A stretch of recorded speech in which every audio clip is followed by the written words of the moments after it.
Alright class, what do Monster Hunter and Pokemon have in common? There are no dumb answers, I don't think. So let's go with you, little Timmy. That's Professor Scorch. That's not my name. Are you gonna answer or not, Tim? Okay.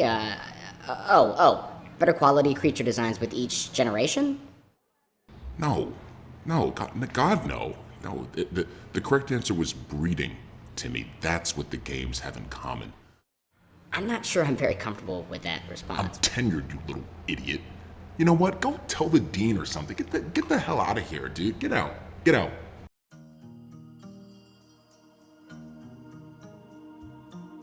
Good morning, afternoon, or evening, depending on where and when you are watching this. My name is Scorch, and you don't know me, but I know you probably played entirely too much of the Wild's beta the few days it was out.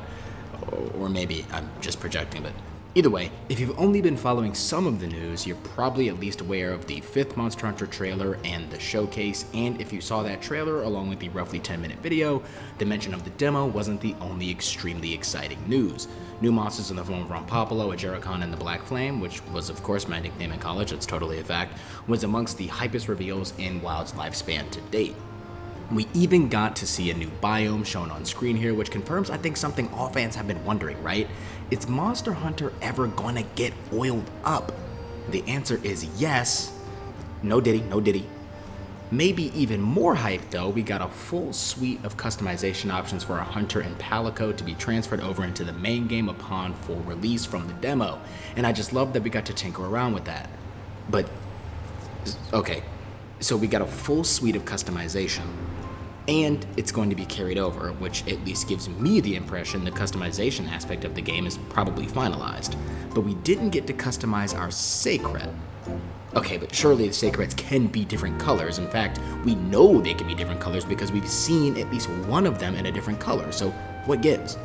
Okay, look, I know you probably want to hear all about the gross mosquito brute wyvern and the unholy offspring of Rajang and Glavenus, and of course our tentacled Majora's Mask buddy, but we have bigger fish to fry here.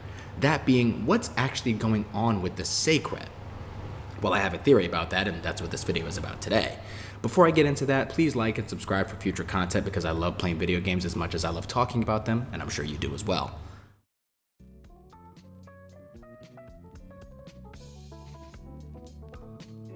Now, there are a lot of valid and maybe not super valid criticisms of Wilds, video about that later, regarding plenty of things: performance, difficulty, weapon balance, armor and weapon skills, quality of life improvements, hell, even the voice of the Palico is under scrutiny. But if there's one thing I've always been a little bit worried about, it's actually the Seikret. And not even the big discussions revolving around stuff like healing and sharpening while mounted, but the color. Simply put, it's freaking boring for all of us to be riding identical Seikrets, and while that's of course not a make or break for me, I mean I've been playing Monster Hunter literally since Freedom 2 on PSP back in like '09 or something, it would be unfortunate and maybe even an oversight, especially considering all the uniqueness we got with Palamutes back in Rise, regardless of how useful you found a mount in a game like that. As I said before, based on the Scarlet Forest showcase, we do see that Seikrets can be at least one other color pattern, this sort of yellow, amber, and orange color palette here that looks pretty damn good to me. So there must be a way to have our Seikret be a different color. Now notice here I said there must be a way to have our Seikret simply be a different color as opposed to there has to be a way to change the color of our Seikret, and that's very intentional here. I don't think we can change the color of our Seikret.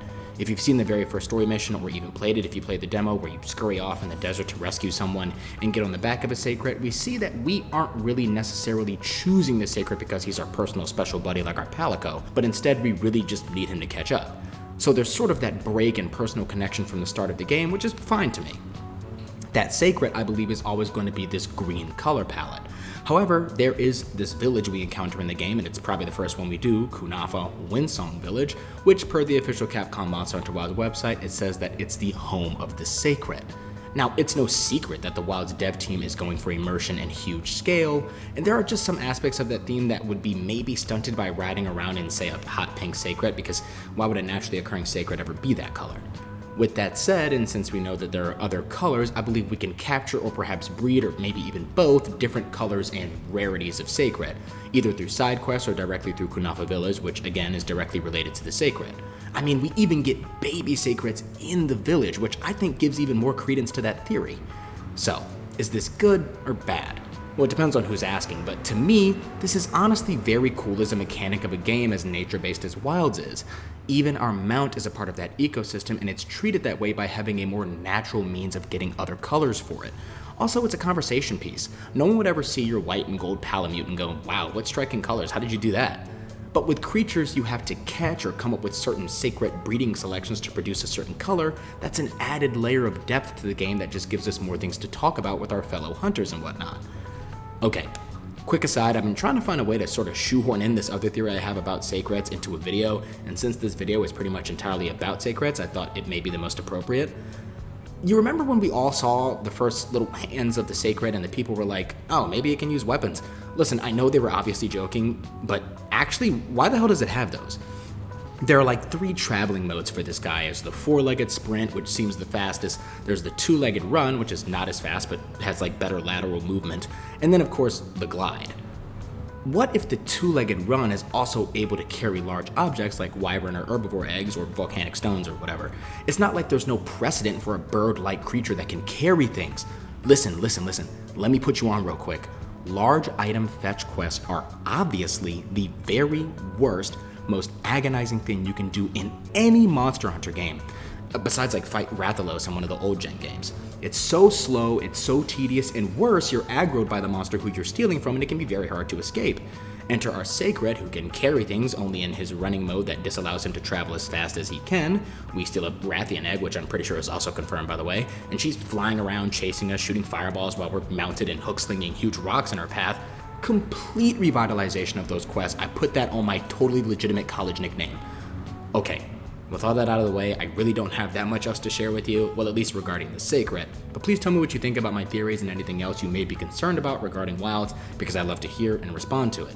Now, if you'll excuse me, I'm gonna go lament about the beta not being available and listen to the live launch performance of Back on 74. Peace.